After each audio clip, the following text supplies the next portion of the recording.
Mic check, mic check, mic check. Let's get ready for. Tell your friends we're going to be live in a few seconds. Black Betterment. All right, let me get the show ready. A few seconds to see if we can that nice little switch that we do. Oh no, maybe I can't. Present, share screen.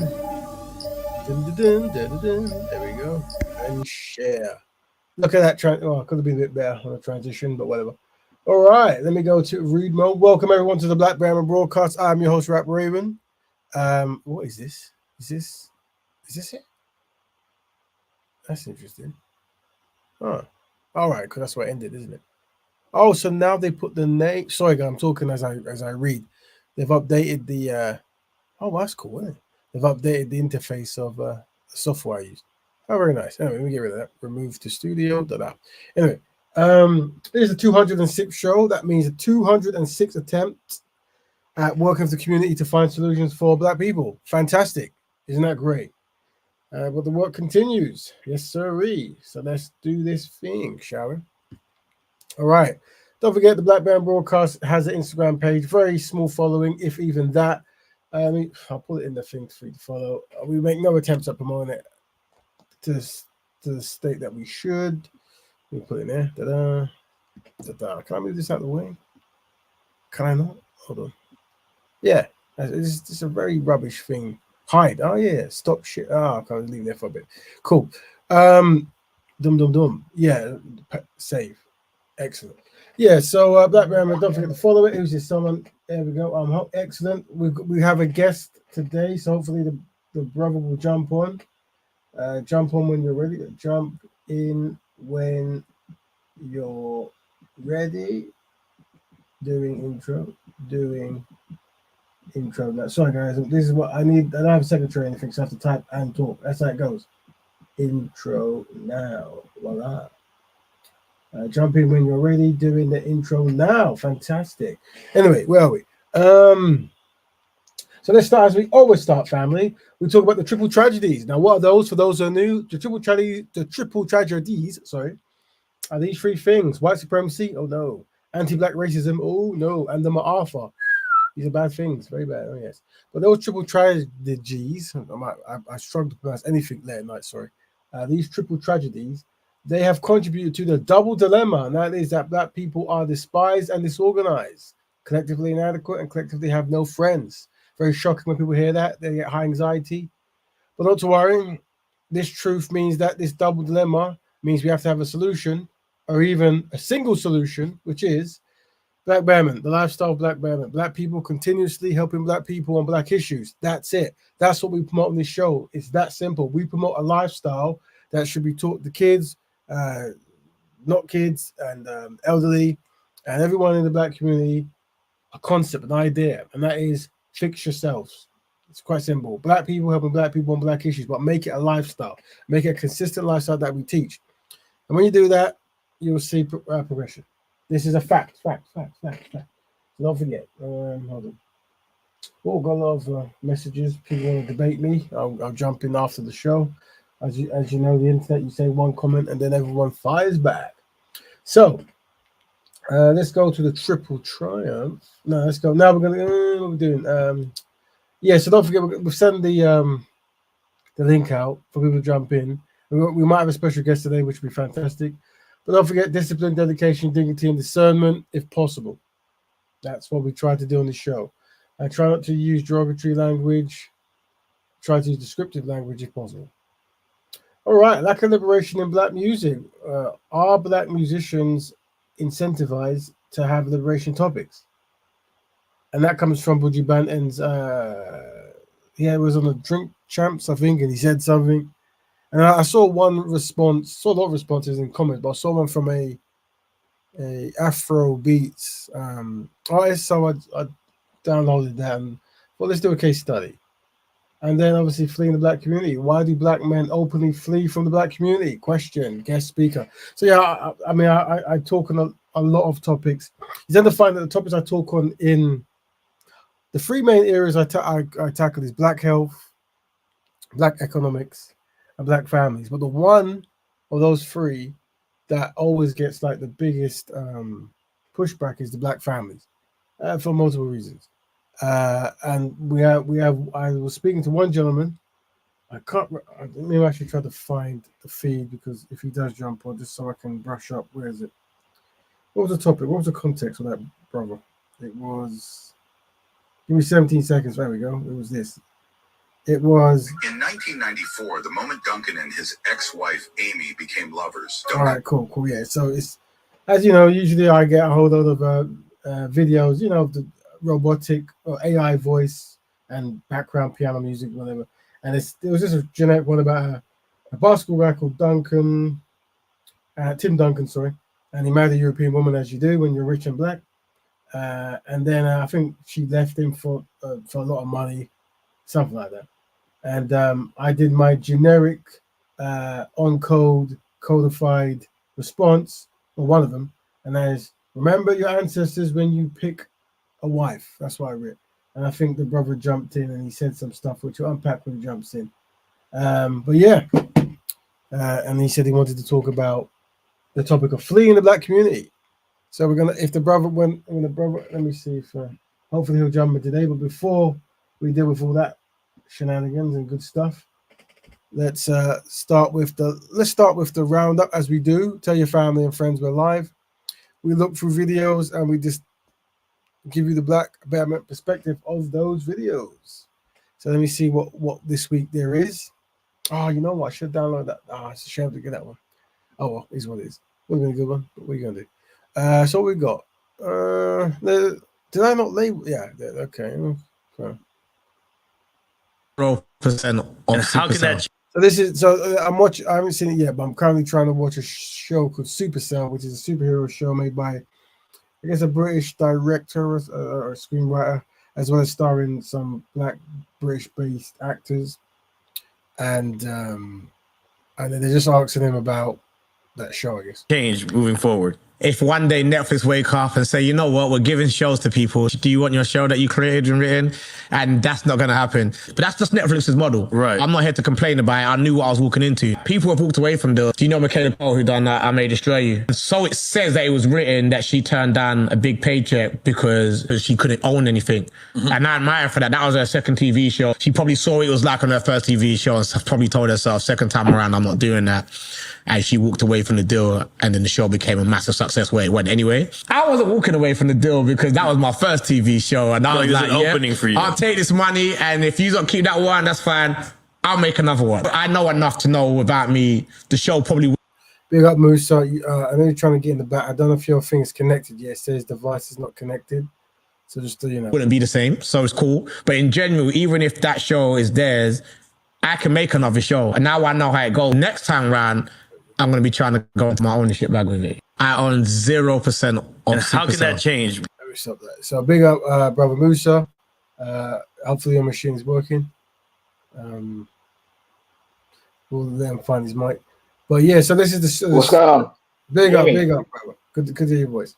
So yeah, this is the Supercell show. Yeah. I don't know if anyone's seen it, but the brother's saying he doesn't own anything in it. And that's quite normal for people who sign deals. They don't really own much. But I think the more famous you are, the more wiggle room you get.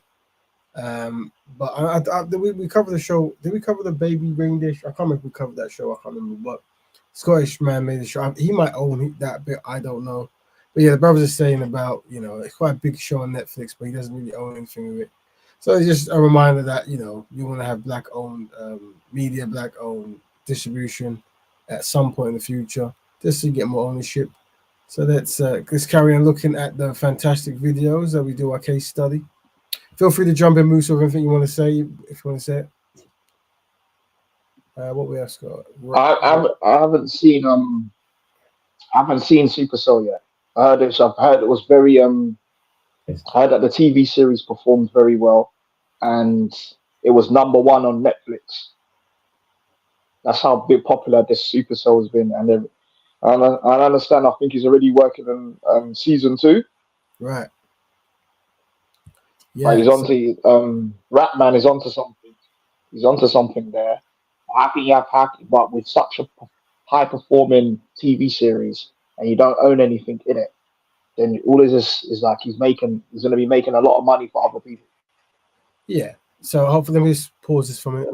Next day. Freeze. Yeah. So yeah, that's the thing. So that's the thing. When you're first in there, it might be challenging, but the ultimate goal is to get as much ownership as you can. But big up the brother for writing something and getting people paid and having a black story. So it's stage by stage. Big up that brother. But hopefully we can follow his journey and see him go from strength to strength. And it's good to see. What was good about the show as well is I noticed that all the brothers have, from what I've seen at the moment, at least that I saw the brother, there's love interest of the same community, which is always good. Anyway, move on to the next thing. I watched a documentary about Linford Christie. Those who don't know, he was Usain Bolt before Usain Bolt from the UK, kind of. But I think his family is from Jamaica anyway, kind of. I think he's from Jamaica. He's born literally there and came over quite young. Could be wrong. I should remember that. I did watch the show. But yeah, I saw this clip from it. There was a lot of interesting things in the documentary. I recommend watching it. I think it's on Prime. I want to say it might not be. I think it's on Prime or Netflix. I want to say it's Prime. Can't remember. But yeah, definitely, it's definitely worth a watch. But this is one clip from it. Let's have a sneak peek, bon appetit at this. All right. The day after I won the Olympics, they talked about how big my was. During those Olympics, my paper, The Sun, dreamed up a phrase, Linford Christie's lunchbox. And it was pounced upon by the editorial people, and they splashed it in the paper. I didn't like it, but it was done. Linford's lunchbox. Trips off the tongue, doesn't it? The worst part was they used a black guy, to do a spread in the Sun newspaper. And he had, I don't know if he had bananas or whatever in it, I felt it was very derogatory, very racist. I will say this for the people who put that in the paper. It wasn't a racist thing at all. They thought it was amusing. And believe it or not, it didn't do him any harm at all. Because of that story, women felt it was okay to come and grab my No, I'm serious. I'm standing there and women felt that it was okay. They come up and they just grab you and laugh and walk. When you say it didn't do any harm, what do you mean? Well, the public loved him. They probably loved him even more. As I say, he became part of him. A couple of years ago, a teacher at my school, they'd taken a picture of your car. They'd posted, "It's a shame there's no picture of the lunchbox in the window." If it upset him, isn't that do harm? He was annoyed, understandably. It didn't affect him. He just, in the end, he brushed it off. I'm somebody's son, I'm somebody's father, brothers, whatever it is, and so this is the thing I have to put up with. The lunchbox thing followed me around for years. Big up the thing. So yeah, definitely worth. That's if those context. That's Linford Christie. He won. He won the 100 meters, I believe it was. Broke at some of the Olympics. Won a few medals. Very important stuff. What the context? So what he was saying is when he won the Olympics, rather than England or whoever being proud, this guy's won. They were more fascinated with sexual perversion, this kind of stuff. And until this day, they don't see anything wrong with it. Because of it, a lot of women would sexually assault him in public. That was his kids there. He's one of the few athletes who actually married another sister, and that's the kids. That's the kids he had with her. And yeah, they weren't through their school. They were also subjected to that kind of stuff. What's interesting, the documentary showed he was very proud to represent the Great Britain, and he would want to put the Great Britain Union Jack on his back, and run around, and he was doing it for the Queen. That's what he said. Sounded pretty much a bit slightly like what's his name, Eubank. And that's the thing that coming from the Caribbean, there is that divide of one side who are quite anti-establishment, anti-king and queen, and those who really love the Queen, like she's the best.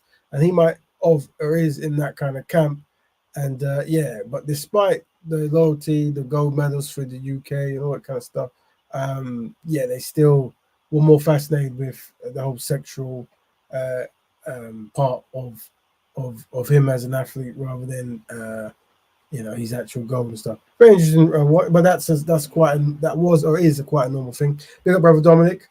And yes, we see that the man who published the stuff, he wouldn't, to this day, the assumption is he liked it, and they really unpack the whole attitude towards him and his and all that kind of stuff. So it's worth a watch. I think it's Question. Go ahead, brother. Why do you think Linford Christie has taken so long to speak about this? Well, no. Well, funny enough, he did actually mention it in because if you watch the documentary, they show clips from when it happened. So they show him now after many 20 years later and when it happened, and he was actually on TV arguing with a lot of the European journalists and stuff. And then they were saying the same thing. Oh, it's a good thing. Don't worry. And he was saying this. He was saying this is like at the heart of racism, where you limit black men to just sexual organs. And I've just won a medal. This is what you'll talk about. Very good documentary. So, but he should be part of the ongoing fight, or like to try to. Okay, I don't think racism is going to diminish within the arena of sports, because we have the same problem that they have in football. It's the same problem we have in the Olympics.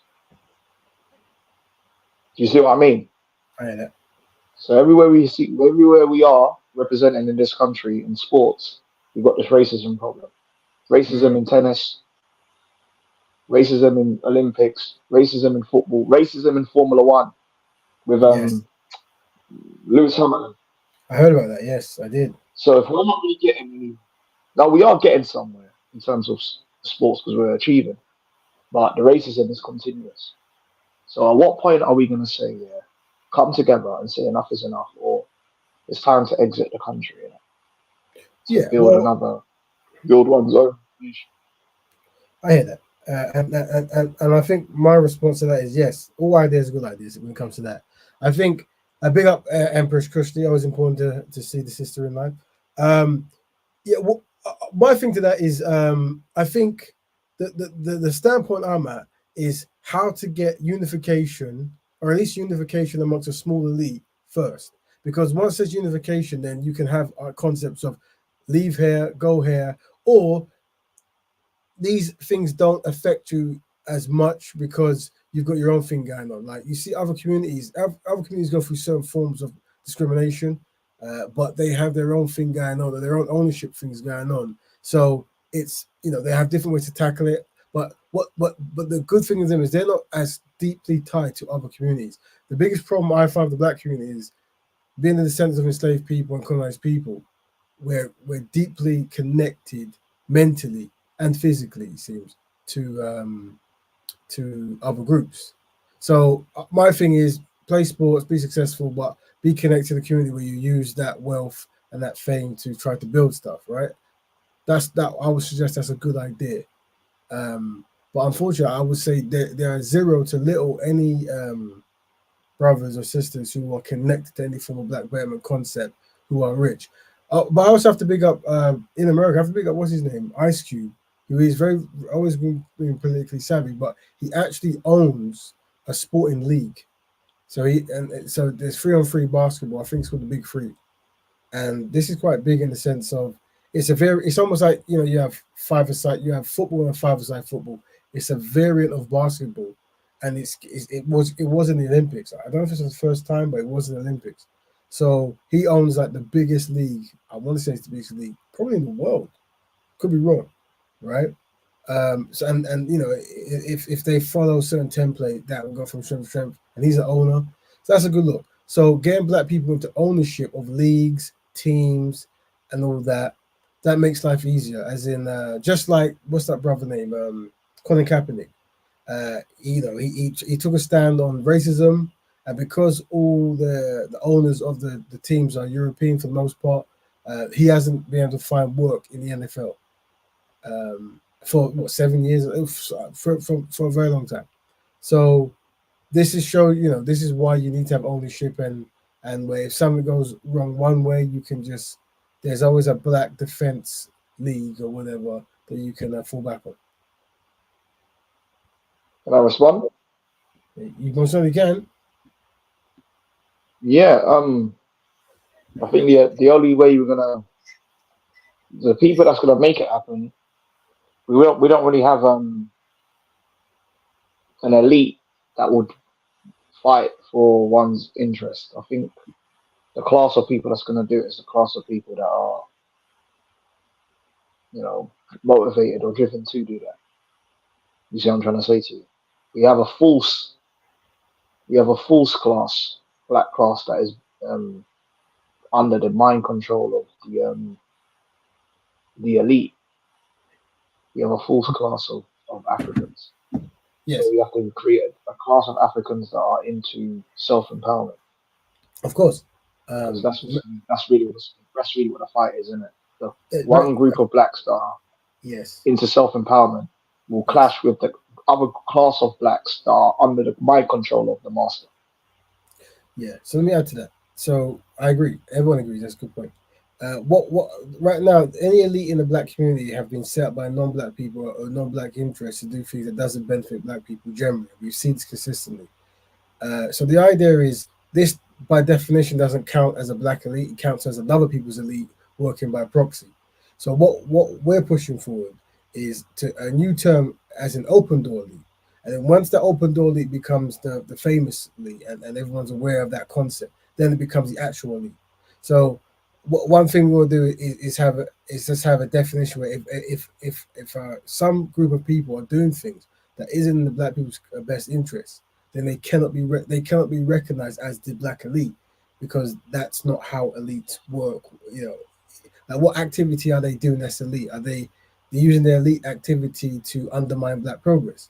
The idea is, if you got an army, your elite they specialize in some kind of infiltration or some kind of weapon making or whatever, and they do that for their nation. So if you have an elite that's working against the nation's best interest, they just by calling them that, it's almost like calling a dog your grandmother or something. It doesn't add up. It's like, well, how can this dog be my grandmother? And I think that's kind of how we get you. Like, we see rich and we see well-to-do and we say that's the elite. Well, actually, that's proxy. So the elite has to be the elite has to be the grassroots who want. That's why I use the term open door elite. And so this is all branding. This is how branding works, right? But it's part of the process of changing the mindset of the collective.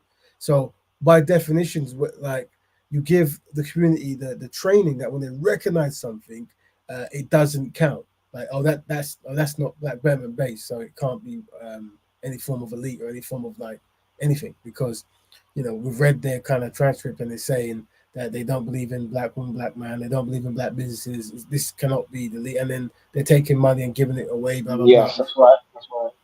So yeah, but I would strongly recommend that.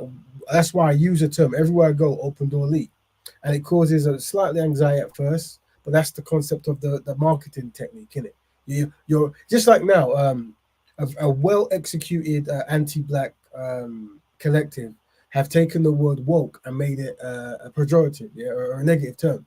You see, it's a good strategy. So they took a word that was meant to make black people aware of racism and aware of what's going on to work together, and they made it a negative term to be used to describe LGBT activity and diversity, inclusion, and all this kind of stuff that's going on now, whatever. So you see, so they're trying to rechange the use of words to benefit their agenda. So marketing works that way. All right. So I think they're gonna have to be. I think they're gonna have to be. There's gonna be a class struggle between the ones that are empowering and the ones that want to keep the status quo. I think there'll be a class struggle between the two groups. There will be. Like literally, like physical, like war. They would have to overthrow them. Well, yeah, maybe. There's no way you could just be black empowerment. Yeah, that's gonna happen. So you're always gonna get, like, if someone truly is a proxy, then they're gonna proxy for their proxy, right? But despite that's that, right.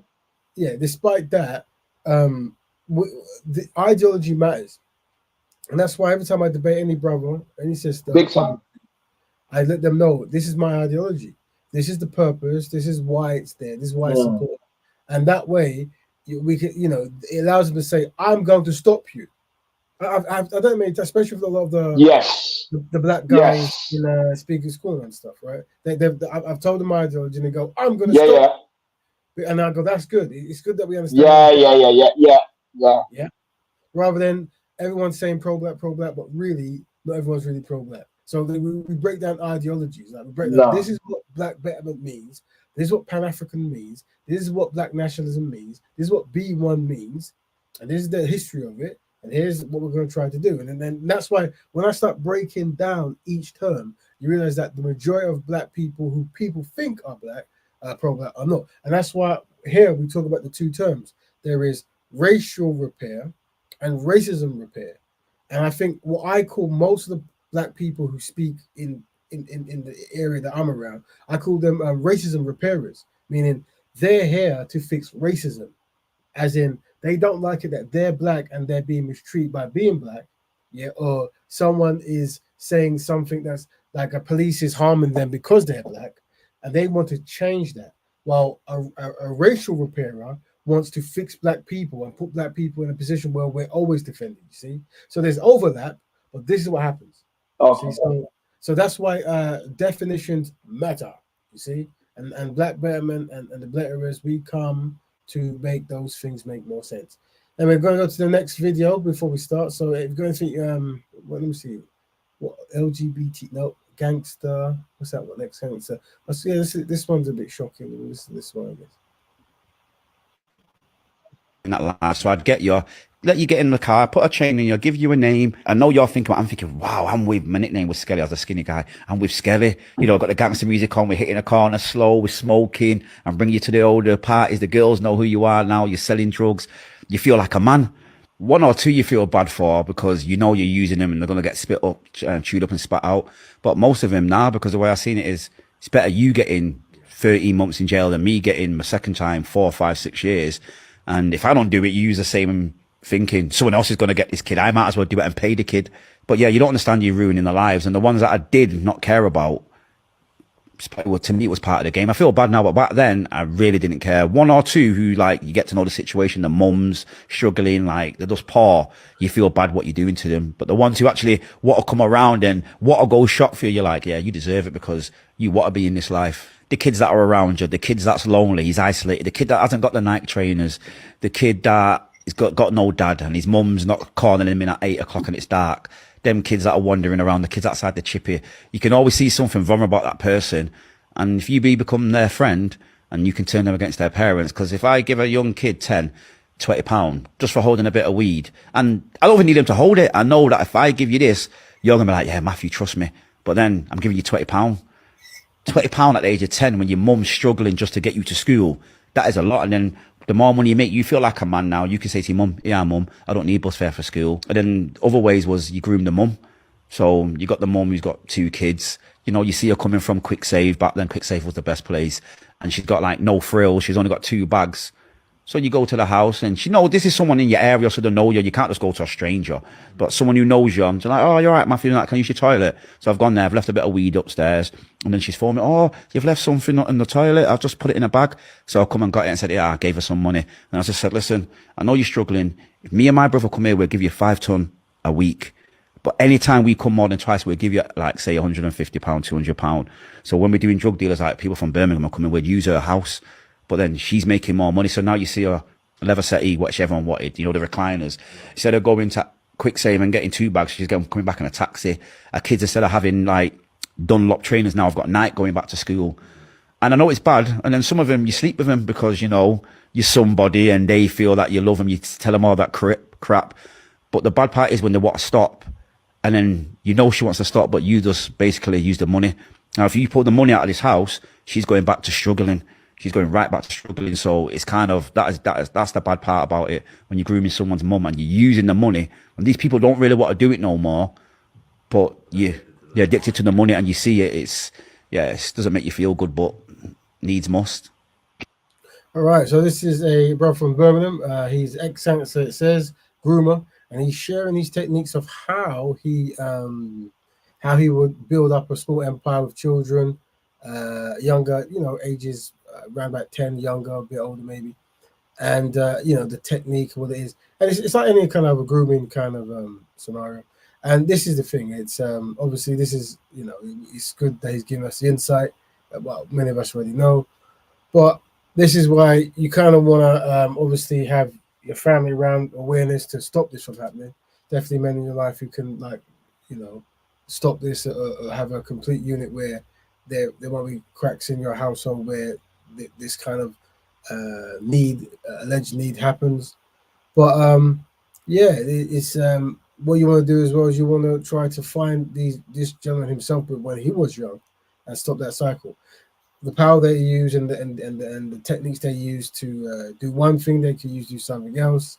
But yeah, it's very tragic stories, but it was good that we could do case studies. But a lot of these brothers come from the roadman mentality, and I interact with so many brothers and sisters from the roads, and many people who are from the roads. They're not one of the first who wants to come and do that work because they're aware of the challenges because they've seen it firsthand. And we also open arms to all that. One thing I would say, some people, they haven't left it behind and the mentality is still there, and sometimes they're limited, so they still have a romanticized thought about past lives or past positions in life and certain things. And sometimes, you can't be one foot in, one foot out. You want to try to really reform yourself, and definitely you want to make sure you're protecting children and not grooming them to potentially go to jail and do harmful things. There you go. So that was an interesting video there. Black Rebel Perspective.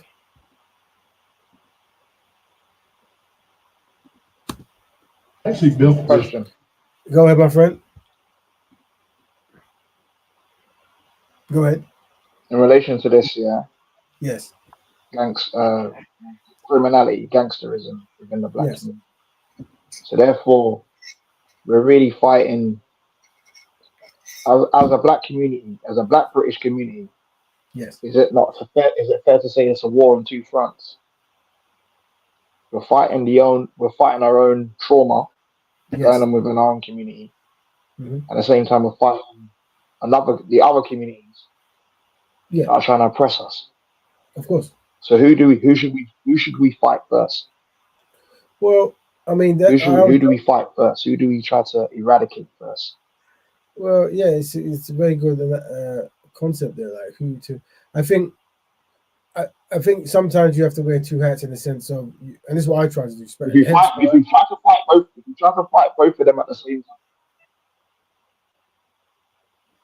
Well, let me say. So I would say that at a certain point with the black, it's the way we process information. So a lot of these brothers, he's described a system, right? And he is part of that system because when he was 10, the same thing would happen to him, right? So the idea is you're trying to reform and fix that system, at least from a black perspective, so that you are correcting rather than warring. You see, because sometimes you see, and it's the hardest thing for people to do, and I get it. But sometimes you see that a corrupt black person, and the first thing you do is destroy them, and that makes sense in the mind of some people. But really, what might be a better strategy is to create a reformed person, as in teach the person they have that ways and have him go back to wherever he came from to fix all, because he would know the damage he's done personally. And a genuine reformed person, if someone's genuinely reformed, they will spend a lifetime trying to redeem and repair all the things they have damaged. So that's the war within. That's one strategy. Don't get me wrong. There's some people where so heinous are their crimes that it might be beyond repair, redeeming of any form. And you will have certain strategies for that, I guess. Like there's certain people. Go ahead. You were saying, brother? Yeah, if those people there, if those people there can't be reformed in it, you got one or two that will be reformed, but a lot of them won't be reformed. So most of them won't be reformed. I'm being very honest with you. They won't be reformed. A very few will be reformed, but most of them won't be reformed. Yeah. So then, what do you do then? Well, the thing is, there are some people where depending. So just to say just to say this, to try to fight the oppressor and to fight corrupted members of one's own community at the same time is draining and exhausting. You'll probably lose trying to fight both of them at the same time. Well, That's why originally when I asked the question, who do you fight first? That's why we talk about the concept of open door elites and having rules. So if you're within the open door elite, you're away from a lot of the corruption, and then you're devising strategies and percentage wise of what you're going to tackle. So within your kind of collective, you might have a 5% ratio that is dealing with reform, but you still have 95% dealing with other things, right? And then depending on the feedback or if something is working, you didn't adjust, how you send out teams and what your special needs might be. And that's really like you're always going to have people who do things that doesn't work in the collective best interest. I think and also there's certain people where they're no longer in the fold, meaning that the protection you might offer them, i.e., to keep them from going to jail or whatever, they're not in the fold anymore. So you're not going to represent them in court. You're not going to, not tell people on them whatever. You're going to do what you're going to give people fair warning, and then they are officially enemies of your collective, right? So they're no longer within the fold. They're no longer protected by rules that you might protect your community by. So, but the thing is, there are a whole lot of people who this is their area of speciality or interest, and they will be the ones stepping up to find solutions for these brothers because they will understand more so, or sisters. I disagree with that one. I don't see anyone really having a solution. Even those that have lived that life, I don't see them having a solution. I think they're worse now than they've ever been. Well, I said this. It's like the thing is, I always recommend that you set up some kind of institution, and you have purpose, right? Now, what you choose to delegate in is one thing. So, for example, you might have people who are corrupted, and that's why research and case studies and think tanks are important, because they might come back and with the think tank is saying the reason why in this community this amount of men are doing this is because of this. So then once you hear that, you then cure this. So then what happens? You have the people who did it, unfortunately, are getting older, and they're just gonna die away, right? I've done many reform campaigns with ex-gangsters who are now 90, 80, 70 or whatever it is, right? And because of the life they were living anyway, they were finished before the average time. And they have no real, they have no real, because they're old. But the goal was to have their children and people beneath them see the error of their ways and disown from this kind of behavior, or have certain things in the community where there's activities they can do so they don't do certain things that doesn't work in anyone's best interest. But you have to keep on being solution based, yeah, and also ideology. What this brother just told you there was an ideology. He told you a system. He said there was a need for this kind of money, so a system was devised, and the system was go to the children, show them luxury life, make them feel important, give them a name, help their mum with shopping bags, blah blah blah. Well, a similar system could be used for black empowerment.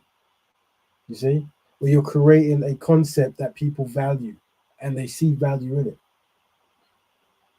Just like you have drill now where there is a value in attacking someone and rapping about it. Like there's a system made where that makes sense to those individuals. So you want to make a system where fixing black society and rapping about it makes sense. So now people are competing rather than tell who can kill an innocent person the fastest, who can fix the community the fastest, because you make that trendy. Listen, if the most popular food of all time at the moment is something that kills us, if the most popular drink of all time is something that kills us, then we know you can market anything. You can market anything. Yeah? So it's about how do you market ideas that work in black people's collective best interests. In response to what you're saying, I get where you're coming from. Yeah. You can't plant new flowers or crops when there's weed growing out of the garden, because the weed that's already in the garden will corrupt any kind of new flower that you're trying to daffodil, rose you're trying to plant, the weed will corrupt those new seeds that are trying to blossom. And I'm trying to say that we are at a point where we have gone past that stage of trying to reform and rehabilitate those who are too far gone. Yeah. In order for China to be what it is today, they had a revolution, and they had to get rid of all those who were disloyal to China, all in one chapter, all in one go, in order for China to be what it is today. Yeah. Russia had to do the same. I Russia had a revolution, and it got Yeah. rid and eradicated all disloyal members of Russia. Yeah. Well, So I'm Russia not. could be what it is today. I don't know. I'm not going to speak against that. And Cuba did the same thing. Cuba had a revolution, and they So in the got rid of context, all the members of it. I hear that. In the context of living in a city or living in a country wherever, when you're a minority or whatever, the context I would say here is when we talk about open door elitism, you're talking about delineating from behavioral patterns and hanging in kinsman groups where you're doing certain things, and those certain things that you're seeing progress, right? So you have businesses, your kids marry his kids marry your kids. You set up institutions, papers, media, apps, blah blah blah blah blah. Now, once you're in a place where this, what we're calling the open door elite, are clearly different and delineated from those who have been corrupted, then you have your outreach programs where you give people a pathway to betterment. As in, you show if you live this kind of lifestyle, you give your kids down to this kind of thing, you will be in a betterment position. And at a certain point, you can join Black people by doing this. But it's delineation with love, isn't it? You're just saying, look, this is the path to betterment. We don't have the resources to deal with you at all. But if you ever want betterment, these are the actions you have to do. Meanwhile, we're fixing the Black people because you are destroying Black people. So it's a delineation. You delineate from what kind of stuff. Let's break it down, brother. If the thing is, I see Black people as one collective, right? But I and I feel I even did a thing about this. Yeah. So even this little, let me kind of hold on. I think I did a slightly dodgy design, but I did it this morning. Where is it? Show, add to stage. So yeah, 3 types of Black people: betterers, builders, and beings. And I think you're describing beings as just any person who's Black, and doesn't tell us anything about them except for they identified or identify as Black. Well, the betterers are going to be working amongst ourselves on the highest level to do constructive work. And beings will see that, and they will have to, if they wish to be a betterer or a builder, they have to reform themselves to correlate with what we're doing. But if not, they have left themselves in the underbelly of the average everyday Black person.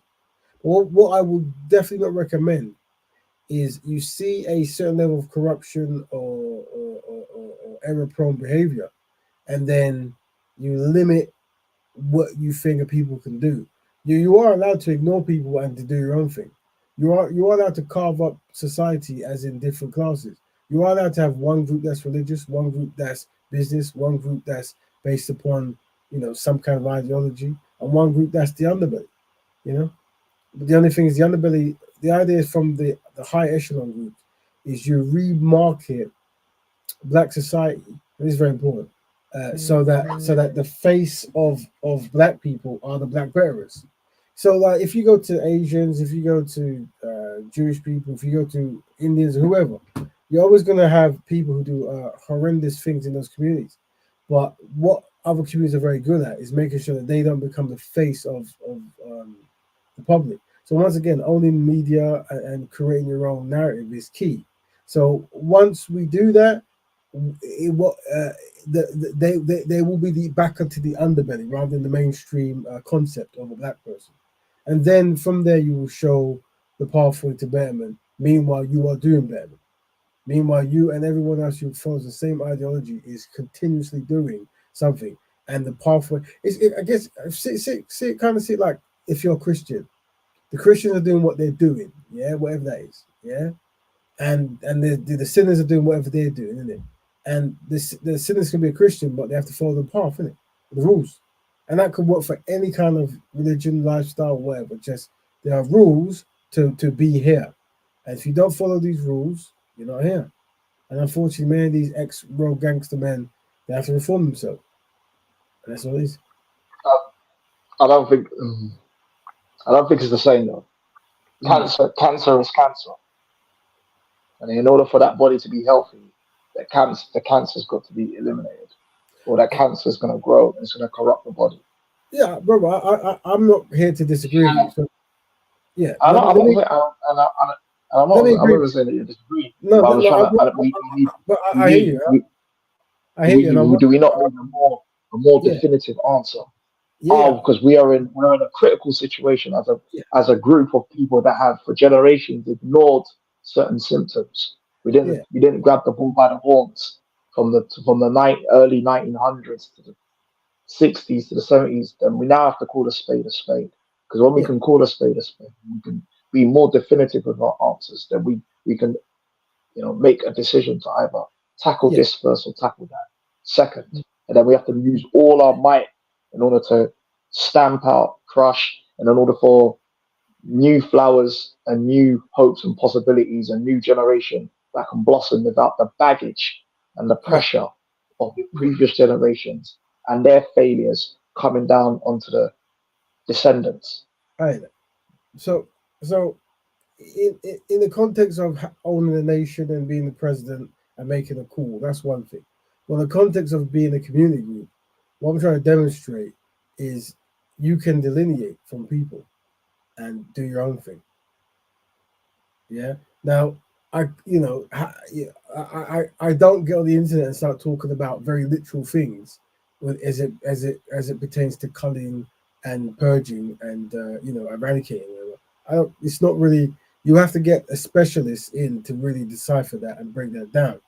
Uh, I'm saying that being solution based, and if someone doesn't qualify, i.e., they're error prone or they're corrupted or they cause mischief or whatever, they can't be around any constructive works. But the most you can do is make pamphlets and internet sites of how a person who is far gone, if ever needed, can reform themselves in their own. I think I mentioned this a couple of weeks back to someone else, and he was thinking, "Oh, am I saying that I am here to? I'm open to arms person? No, I'm saying that Black Betterment is a reform self building process. Meaning, once you've reformed, you go and you do what you're doing. But because of your history, you might never be in the presence of someone who's been consistently helping Black people for a long time. I don't know, right? But you should be making kinsman group where you're doing particular things. And if there's a person who just isn't, people who are just completely error prone, then they shouldn't be around. I can't have a conversation with you about let's get rid of them because I don't know what that looks like. That's not like from a strategist. That doesn't make. I can't utter these words into the 100% solution plan. That seems like a nation leader realizing there's a problem and they decide to do something. I can't really. I don't have any stake in that. The same dynamics play them. You say nation-based model. The same dynamics play themselves out in communities, even communities where they've got minorities. Like it's a ethnic minority community in a particular country, but then its criminal class is polluted that group, and thus that group can't move forward because of all of these danger elements. You see what I'm trying to say to you? Because it happens in America also. So anything that was positive that could come out of that community, the criminal elements, either suppress it, derail it, kill it, murder, it's not able to move forward in a peaceful manner because the very environment, neighborhood, favela, barrio, ghetto that it's in is so dangerous at every single street corner that it's almost impossible for you to succeed in putting together anything positive in the face of that type of hostility and danger.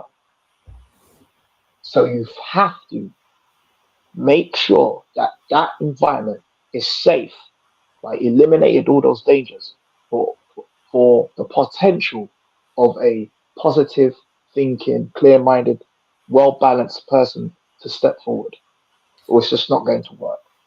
Yeah, I hear that. What that looks like, we'll have to unpack that. But if there is a scenario where corruption and destruction is so high that nothing can go on, then yeah, that you need to remedy that in some capacity, right? Yeah, you or delineate and move from that and create a scenario elsewhere, right? Where it's just like probably like a very weird analogy, right? But I'll use it anyway. It's just like when I went to Stratford and there was a McDonald's. And I think McDonald's back then you could get a meal for $2.99, $3.99, whatever the price was back in the day, whatever it was, right? And inside McDonald's you had all types. You had homeless people, you had drug addicts, you had struggling mums, you had people like McDonald's, and you had people dressed in clown suits, whatever. And then right next to across the road was a Starbucks, and I think it was actually owned by McDonald's, to be honest, right? And the average price in there was like $9.99 for a sandwich, right? When you went in there, the people who was in there were people with no shoes on with a laptop. And anyone was allowed to go in there, but just by the way they operate with the pricing and the condition and the branding, the only people that went in there were more well-to-do, higher-paying people who could afford to pay $9.99 for a cheese sandwich, right? So sometimes how you maneuver allows you to delineate, certain parts of society that you can't deal with on a one-to-one level because they just constant corruption coming from their circumference.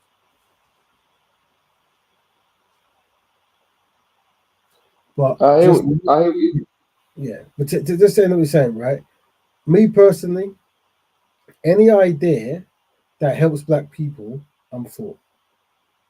Yeah, and and the concept to negotiate how to do that, if you should do that, and when to do that is an important conversation.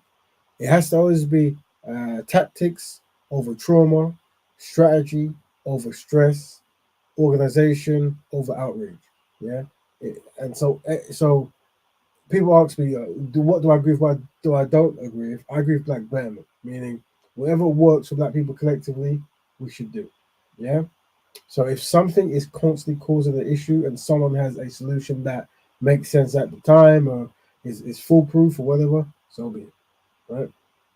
But as it currently stands now, I am what's known as an open door elitist, meaning I'm happy to only work with certain mindset black people for the collective benefit of black people. And a lot of the people who for example, a lot of the speakers corner people who I always use them because we've seen them so we know what they look like.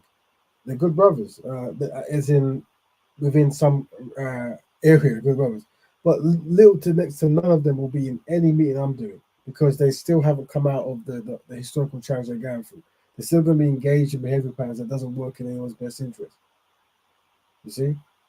They will never be in the top echelon meetings about Black Betterment because they're not ready for that, if ever. And to be honest with you, even if they are becoming ready, the people I'm with won't trust them to be in the same room anyway. That I'm the only person people see from the clan I'm from.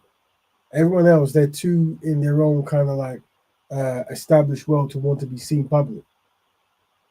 So I'm the go-between. So people that's why I could go to Speaker's Corner and talk to people from different backgrounds. And my thing is, I help them be better, but they're never going to be with me in the things I'm doing. I say this almost every time I speak in public. Like you can't just go ahead. Did you invite them and they weren't willing to commit? No. So see, the thing is, for me, it's very black and white in the sense of if I'm talking to a person who has error prone all over them, yeah, my thing is how can I introduce something to them where they're doing for themselves that's better. So, and if they want to start an organization that helps black kids with asthma, then I'm going to help them start an organization. I'm going to help them start their organization because I have a history to understand how that might start. But they're never going to be in anything I'm doing because they don't qualify. They don't qualify at all. I can't be in a group where I'm trying to explain the importance of marrying a black woman. I can't be in a group where I have to explain why you shouldn't be high, in the boardroom meeting or whatever, right? I can't be around people where I have to explain why we shouldn't be using derogatory terms to describe our women and our men. Is the group I'm from? We've gone part. A lot of us were never in that stage, and if any of them were, they understood why they were there and why they should never be there again. And through their actions, it's believable that they will never return to those wayward ways. But you best to see people like myself. It's best to see us somewhat as a kind of like a monk, I guess, where you're never detached from community. So you're always going to go do monk work, but they can't come into the temple and start trying to. I'm with you. I'm with you. Yeah, but I've never. So like I said, these brothers and sisters, we love them. No, they are loved, innit? But they show you they're error prone when they speak. If I'm sitting with a person, I'm saying, I recommend you don't swear and spit and shout in front of your children, especially on TV and stuff. And they're like, "What are you talking about? It's my kid." I'm like, "Okay, cool," but I can't take them to anything I'm doing. But I already know, because the fact I'm even telling them that already shows that they can never be in a certain echelon of operations, because they're going to bring too much of their past challenges and sabotage progress. Yeah, I'm with you. The thing with me, I never need to talk about culling anyone, because there's no one to cull. There's no one to cull, because they wouldn't know where the front gate is. Just like the McDonald's, they don't know about Starbucks because they saw $9.99 poster, like, no thank you. Do you know what I'm saying? Listen, the only examples I can give you is Speaker's Corner, but look at any black person in Speaker's Corner and go, what ideology do they really have that is beneficial to black people? Now, what are they actually saying that is consistently good? And like I said, I've already labeled them. They're not racial repairers. They're racism repairers. They don't like racism because they're black and it affects them. You see? So I understand what you're saying. Yeah. So you're saying all your experiences since you've been in Speaker, all those people you know in Speaker's Corner, you can't think of, there's really not even one of them that really could agree to or subscribe to the ideals of black Betterment. There's one or two. There's one or two. There is one or two, of course. But I'm saying that if you could go look at a video of Speaker's Corner and you ignore the 99% of them. Yeah, the majority of black people that I come across, they wouldn't be like, I wouldn't be allowed to bring them to anything I'm doing. I wouldn't be allowed. They wouldn't qualify. But what happens? I would go to what they're doing to give my expertise to help them start what they're doing, i.e., like a black monk. Yeah. So I'm the Reach Out Project. People like me, who's part of the groups I'm part of, we go out to the street. And we try, because because the thing is, when you're a strategist, you have to think what worked before, what didn't work. What doesn't work is where you have concepts and ideas where people just can't reach it. Meaning, someone is calling themselves the leaders of a community, but they've never been in a community. They've never been from a community. And what they do, they stay separate from the community and talk to other communities, and then they ignore a big part, right?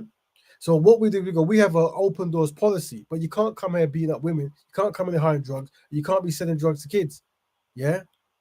And if you've got a history of that, you need to heavily reform, and in your own, show us your institution you've made to reform yourself, to which we will help. But we're not just going, like, you see Speaker's Corner, right? And they're so quick, the Muslim community, they love people, what do you call it? What's it when you not reform, when you join the faith? Revert. You revert. You have one day, one guy's effing and blind and cussing Islam, and the next day I'm a Muslim, and they're like, yeah, and then they he's at their house, he's in their mosque, they're bathing together, all quick. I'm like, that was quick, isn't it?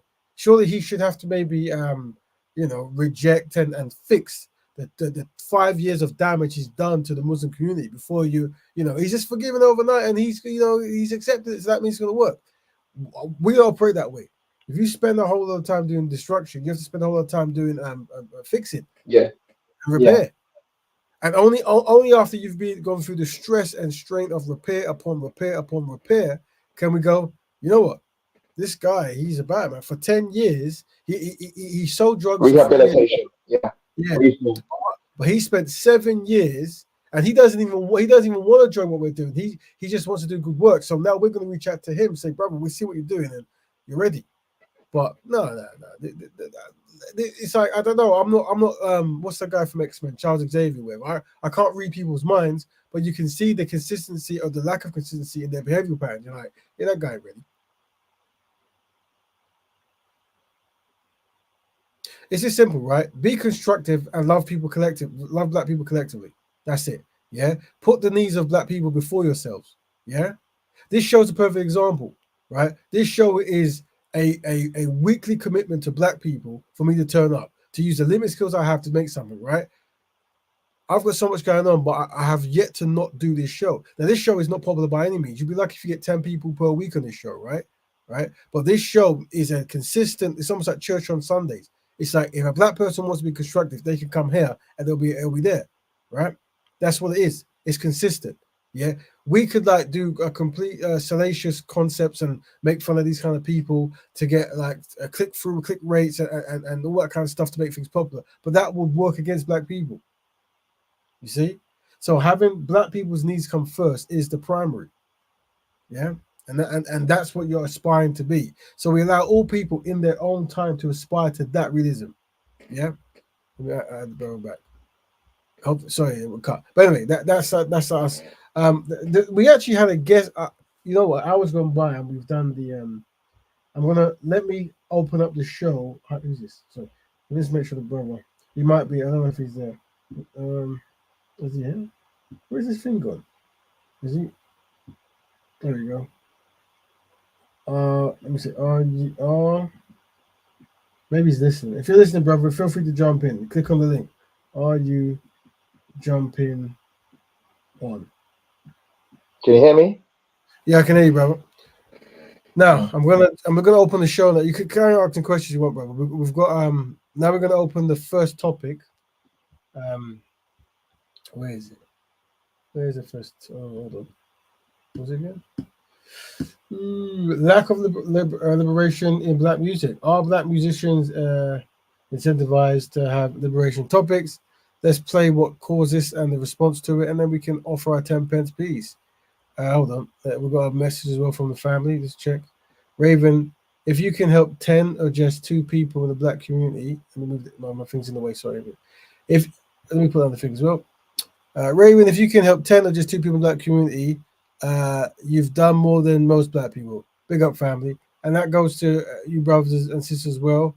Like I said, you're taking the long haul game, and it's one at a time, and then you're making genuine connections with those who are consistent. And then with that, you build small empires that become medium empires and become big empires. But one thing I say is you need to get the ideology right. Because if you don't get the ideology right, I've seen so many times you get to a certain place and then more people jump on board and there's no way to actually filter them or to correct them. So they want to come with their worldly ways, and the worldly ways then takes down whatever you're doing. You see? That's why when you see Speaker's Corner, you'll realize that so many of the brothers there were anti-Raven. And the reason was because I came with rules. I'll tell you guys, he's talking about loving black women and black economics and all this kind of stuff. Yeah, rules. But if you don't follow the rules, I will help you be a better person, but you will never be in any organization I'm in because we follow rules. And one of the things that the black people need to understand is the importance of following rules. All right, let's play the video now. Buju, let's say this one. Lord of mercy. Why is it not open? Hold on. Should there not be a open button? Maybe. Oh, whatever. So let me ask you, because I've been watching. You said something that was very interesting. You said Afro beats gives props back to reggae, to dance hall. Do they? I thought I heard you say that. I don't think they do. No, I never said that. I said they don't give fucking props back to dancehall and reggae. Oh, my bad. I heard it wrong. Now you really dyslexic. Yeah. My bad. I thought I heard it the other way around. But then I heard you say, because I heard you say Afrobeats. I thought I heard you say that. The Afrobeats, like, pay homage. The greatest musician out of Africa was Fela Kuti. Yeah. Fela Kuti. Lucky Dube from South Africa. We had Salif Keita. We have Youssou N'Dour. We have Baba Mal. Now, no one wanted to go beyond the pale of what those brothers was doing. I went to Africa in 1991 and I spent like 3 weeks constantly at the universities under baobab trees. In Kenya? That's educating people from Ghana, all over the continent about reggae music and dancehall. But I was happy when they came to their senses to realize that music is the bridge that's going to connect us. But what I was disappointed in, they didn't try to connect with Jamaica the Roots. They connect with everyone else except us. And you talking about Afrobeats? Yes. Okay, continue. Sorry. So they connected with everyone else except us. But when we look at what they're doing, their music is not free in Africa. It's fuckery.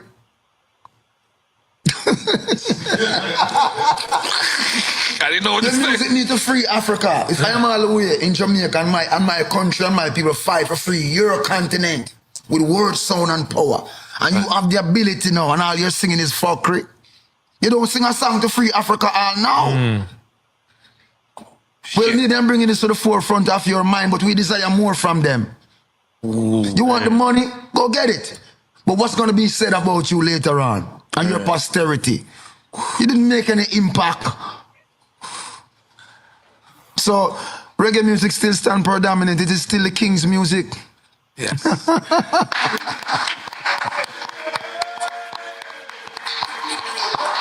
I can honestly say I wasn't ready.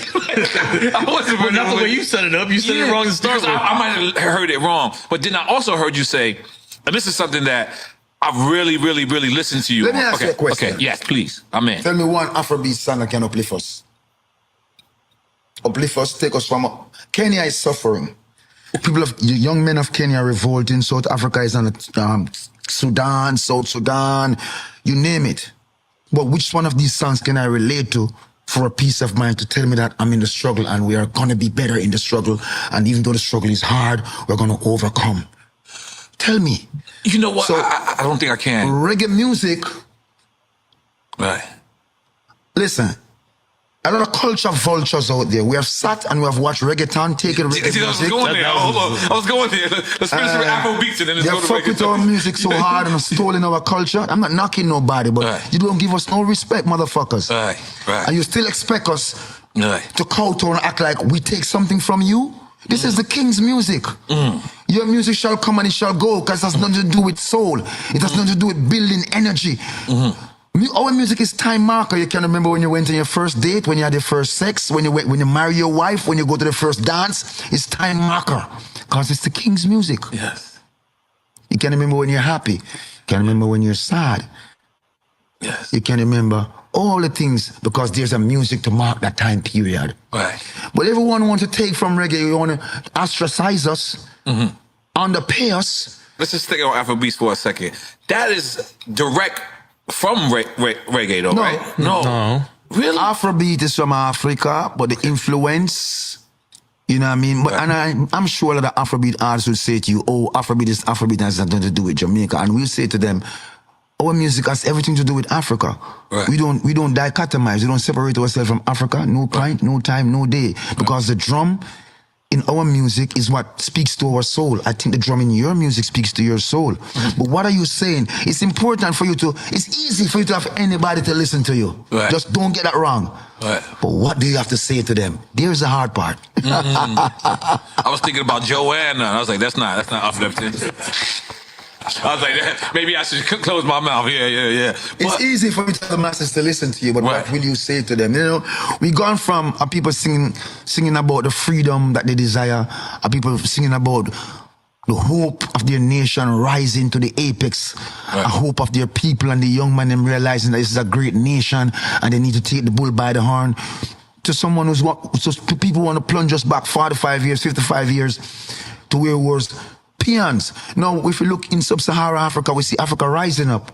The brain of Africa has become awakened from Niger, go right through. So we cannot continue on the trajectory like we don't know who we are. Right. And our music cannot continue to be uninspiring. Right. Simple.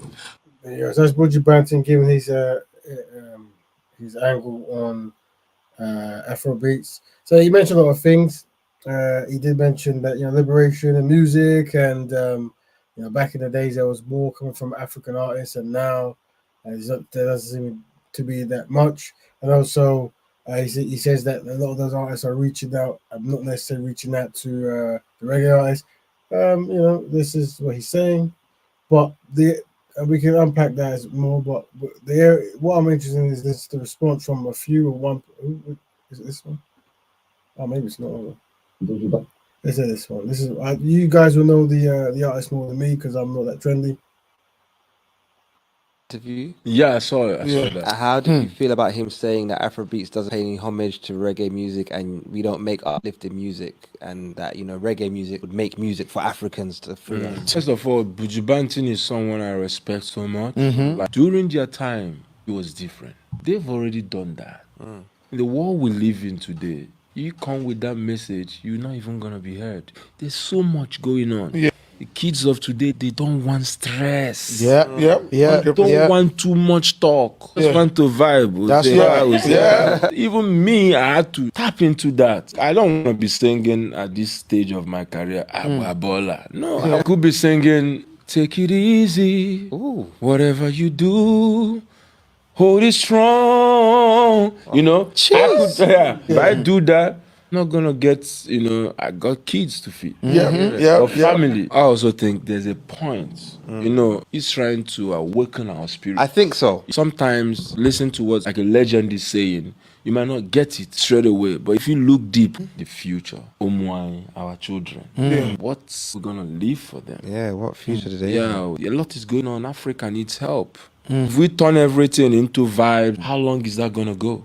That is true. Where's the breaking point? Even when he said that, he kind of like, I'm like, Babola, how much is money? Till when? So, interesting. So there's other things going on, but it's an interesting discussion. At first, the brother did say there, like, if we talk about these kind of things, we don't think we'll make any money. That's the same argument you heard more so in like the rap and hip hop kind of scene when it first was liberation based and then it became very either gangster or commercial. And the same thing, the kind of fear of not making any profit or any money. And I guess they suspect that liberation music isn't that financial. But big up the reggae community because they've been very consistent with the music and the concepts and the vibes and the message. And I think, and that's why we talk about Black Betterment, because if Black Betterment is embedded in your lifestyle, it will make sense to sing about these things. Right now, if these brown sisters, it doesn't make sense to them. What makes sense to them is being popular and making money. So liberation, upliftment, betterment isn't a topic that makes any sense to them. But as usual, all what happens is if one person does it, then they'll all want to do it. If one does it well, then it'll have a whole lot of people want to do it and do it well. But it is an interesting topic. I don't know what your views are. Let us know in the group. Any views from you, Brother Musa? And let me check. Go ahead, brother. Go ahead. Go ahead. See that what the African man was saying? Yes. I don't think his answer is satisfactory. Neither do I. Buju Banton was 100% correct. That's right. In his views, in his opinion. And Africa has got a lot to answer for. For him to say, "Oh, the generation of today they don't want too much stress. They don't want this. They don't want that." That's no good. That's no good to anyone. No. That means that we've given birth to a generation which is weak, weak and shallow. So then the parents have failed. If the children are the future, and the future generation does not want too much stress, and they want to be simple and just want to dance and vibe. So then we have an entire generation in the continent of Africa that have no substance. So they're shallow. They're shallow and weak. They can't handle any kind of challenge. They can't handle any kind of obstacle. They can't handle any type of hardship. So they're weak. We've given birth to weakness. That's the measure of the barometer of African strength. A weak generation. After 400 years of colonization, we've given birth to weakness. So was it weak parents that gave birth to weak children? Because I thought strength gives birth to strength. So we can see by the way we are being described and the way we're describing ourselves, we're not ready for any type of challenge. It can only spell doom for us if what the African man said is correct, and the today's generation in Africa don't want no more. They don't want any more stress. They want to be simple. The world's first people, the world's first race, the black man and black woman, is today the most simple-minded race, the most shallow race, the most race that is lacking in substance. So this is the things that are feeding our self-destruction. And then we're gonna grow up to become positions of power, and we're gonna carry this weakness and this shallowness and this simple-mindedness into the future. That continent's got no chance. And Buju Banton, what he said was spot on. Yeah, they in the diaspora has been doing all this fighting and putting the lyrics together of meaning to give inspiration and strength to those who are going through hardship and pain and so on and so forth. So they're making music which is long lasting. Then Africa should reciprocate that type of energy and should connect with those who are looking to push that energy even further. If they do a complete 180 or complete 360 and take themselves back, like Buju Banton said, 40, 50, 100 years into slavery and colonial thinking, then what does that say about Africans? What does that say about them truly? What does that say about us? Well, yeah, you can You see only, the reason why we have to. yeah, you can Why only, we really have to be firm. We have to be firm, and we have to eliminate and eradicate. It may sound cold. It may sound. Oh, you know what? Can you really be saying that? But I think that the evidence keeps on revealing itself. Well, I use the term delineate, mate. It's more so like people don't qualify to have an opinion, and you are trying to influence those who can get it, and those who don't, you move on and you form your own committee with those who do understand it. That you're not seeing you're not seeing too many revolution-minded in any kind of form of mainstream, right? Now, don't get me wrong. Just like with most things, there probably is an underground scene in Afro beats in Nigeria, in Ghana, or wherever that is about something. But for some reason, they are not being heard because that's how music works and creativity works, right? You have the underbelly music and the mainstream belly, and the niche and then the mainstream. So I don't know, but yeah, Buju was right in what he said, and he did highlight the concept that as Jamaicans, they're constantly trying to reach out and big up Africa. So it was disheartening that they didn't necessarily go to Jamaica to connect and continue that kind of story or whatever. But I don't know the ins and outs. I don't know who, what, where, when. But yeah, what's your opinions in the forum, family? Let us know. We were meant to have a guest who was, so I'll give you the context. Maybe I'll read. So the context was we were meant to have. Let me put the link in. So we're going to have a brother jump in now. Maybe he got lost or whatever. I don't know. Or maybe, are you jumping in?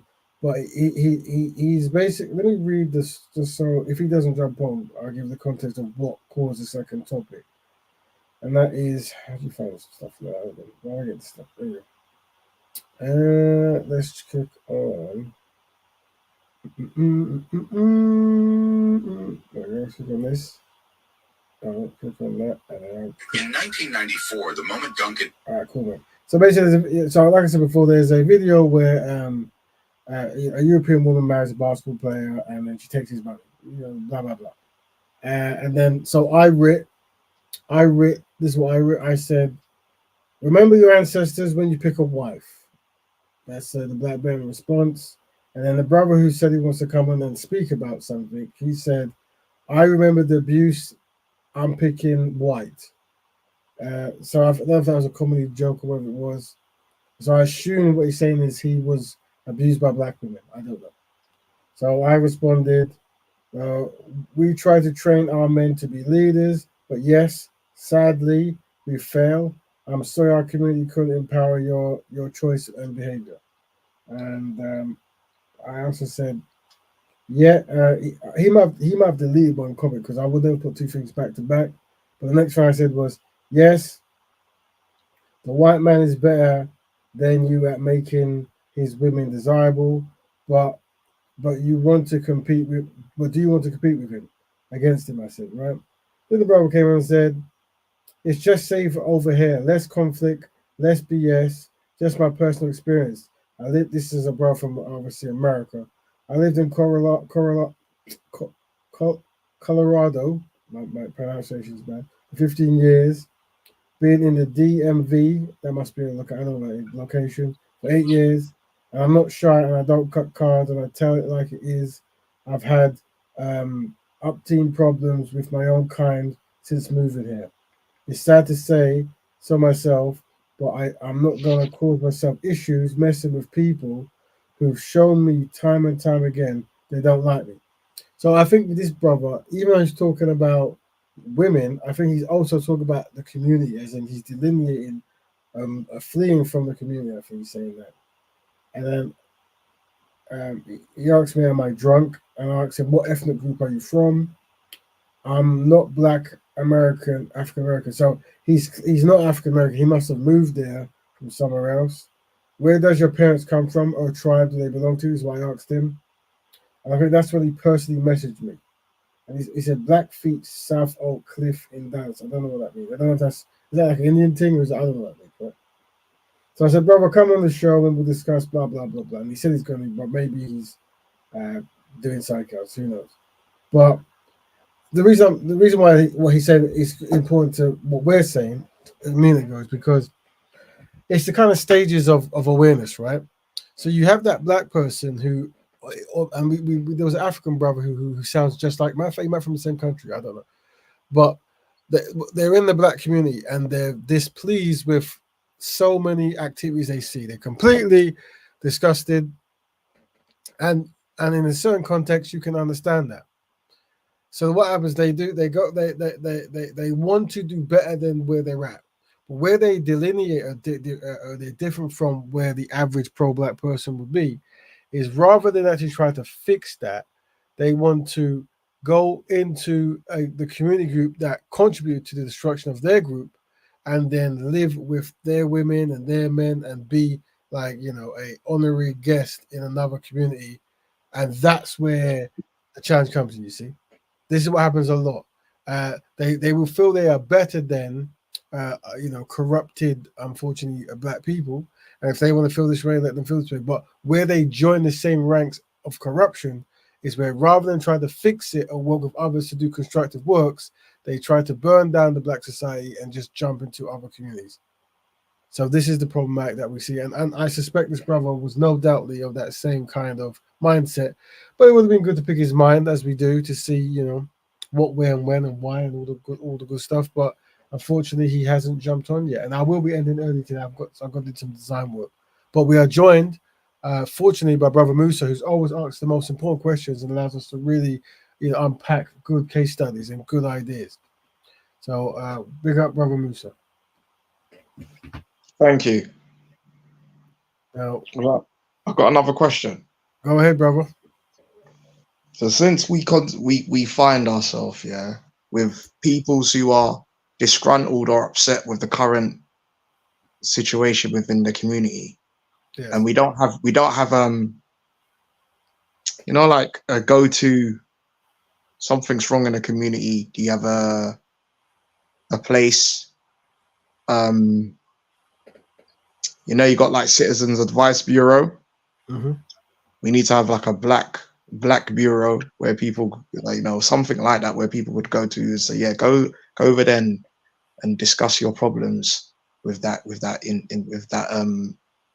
that group or that organization. There's a location where they can go to, where they can begin to remedy that problem or discuss those type of problems.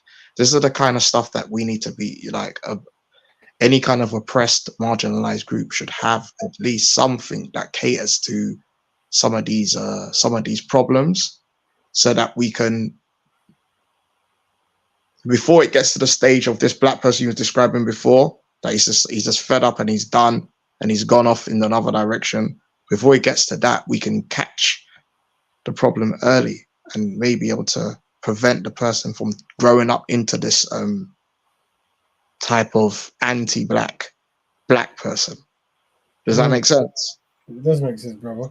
Yeah, because by the time they already when they reach adulthood and they develop their mind, the chances of you changing that person is slim to less than likely. They're adult now. They're adult now with their own brain and their own instincts and their own experiences, and they're not going to stop and start to change now that they've come across something like what we're talking about today. They already lived their life to their adulthood stage. They're no longer impressionable mind that you can change. So unless you tackle the problem early in the human being's development, your chances of you trying to derail and change the trajectory of this type of problem is like futile. It's not really going to work. So we have to be very realistic with our aims and very mature about what we can do and very honest with our limitations. What's likely going to happen? What's likely not going to happen? You have to be really have to be somewhat realistic in order for us to make, you know, base our strategy and tactics on something that could be a tangible result in one's lifetime by being realistic. If you're not realistic enough and you set yourself too high or too far, then you end up missing the mark. You don't really achieve something because idea is too grand and it's not rooted in enough facts or reality to even be attainable. Does that make sense? No, it makes I hear that, bro. Yeah, you have to really, be somewhat be, even in business, as you very well know, there's a time when you have to be cutthroat. There's a time you have to start making a bit more ruthless decisions. Well, you're not gonna get the result you're looking for. You'll be too carried away with the emotion and the sensationalism of the problem that you won't be able to pinpoint and execute anything. There's too much emotions involved. And not enough cold calculating decisions. Yeah. No, I hear that. And it brings up some things like utilizing skill sets. I think after what you mentioned, it would be good to collate a whole lot of project managers in a meeting or something, because I think in order if you want to get things done, you need to understand time management, team management, you know, and all the kind of managements and stuff. And I think project management, there's a lot of people that stay at work, but any kind of pro-black person, a person who wants to do community work, utilizing your skills of project management be quite handy, so you can make that kind of institution that's dedicated for advice, or what it is that you establish, like what is it that black people need, and here's how we get it. Also, to challenge myself as well, I am reaching out to other like-minded channels so I can offer them help. That's another thing. Concepts like that, like you see people with very good concepts, and they're probably on their own doing what they're doing. If you have a certain skill set that can make that easier, offer some kind of it could be anything from helping with content writing, doing copywriting, design, or commenting or sharing or whatever. I don't know, but actively reaching out to people who do constructive work for Black people, and that's what I'm doing now. I'm actually, well, there's a sister's page. I need to mention her again, but she's a very good sister. And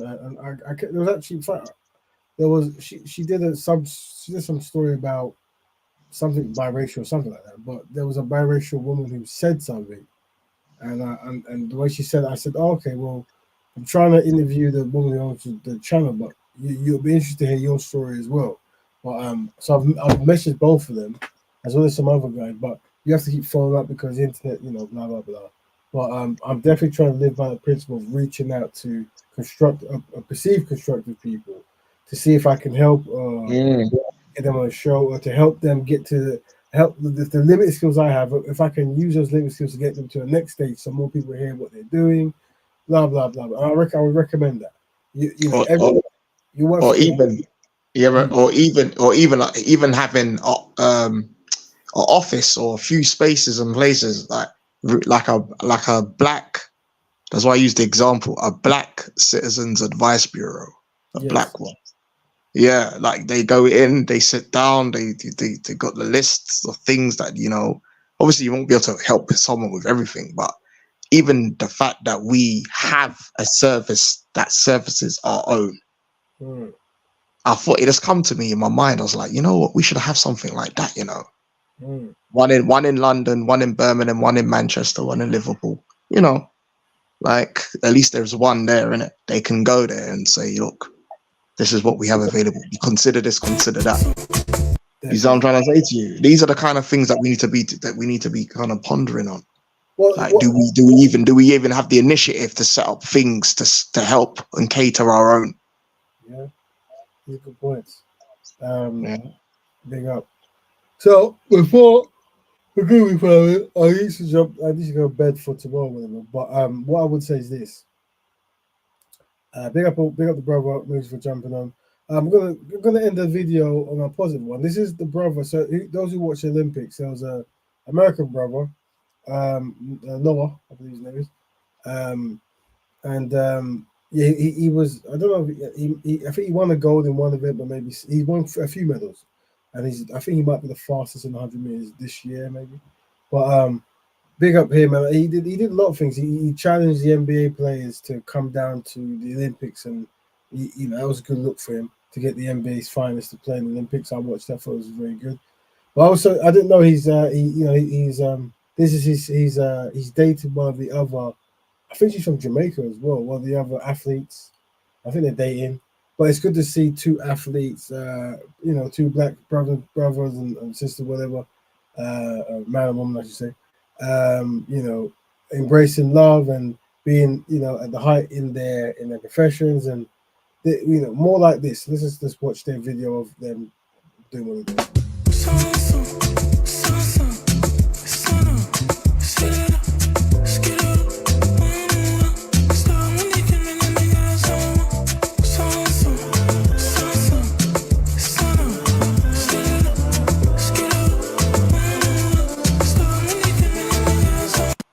Good to see that. So don't forget, whenever you see black men and black women in any kind of love capacity on any kind of platform, bombarded with a whole load of medals and loves and stuff like that, it really is a good strategy.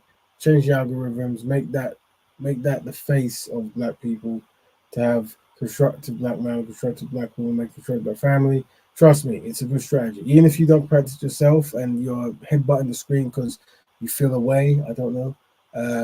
Ignore that. Just share, promote, big love, big smiles, exclusively.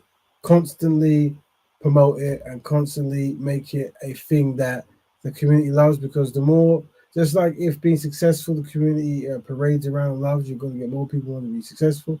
And if black love is something that we really big up and shout about, it'll be an automatic.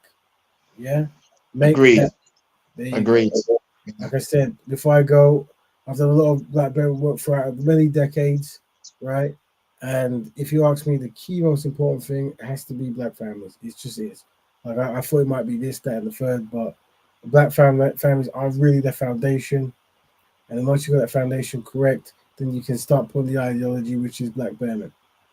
You see, black people helping black people on black issues whenever it's constructively possible. So we're going to come to the end of the show. We want to big up Brother Musa for asking the most important question, as he always does week to week when he joins in. Unfortunately, the brother who well, I won't say his name because he jumped in, but the brother couldn't have made it. Maybe he's at work or something. I don't know. But we invite you guys to jump in anytime you want to have it. You can talk about anything you want, any topics you want to cover. Maybe next week I might try to get that sister who I met on the other lady's channel to talk about her experience. It's important because I think she's like a woman who her one parent is black and one parent is not black, and she looks more like the non-black parent. So she's passing, I think, and it was interesting to hear her views, and also we're going to explain our views and why we say what we say. But anyway, yeah, cool. Until then, any last words, Brother Musa? Yes. Big up, man. Good talking to you, man. Of course. Yeah. All right, family. Well, if that's that, to everyone next week, Black Betterment to all Black Betterment. There you go. Black Betterment, big up. Peace. Peace.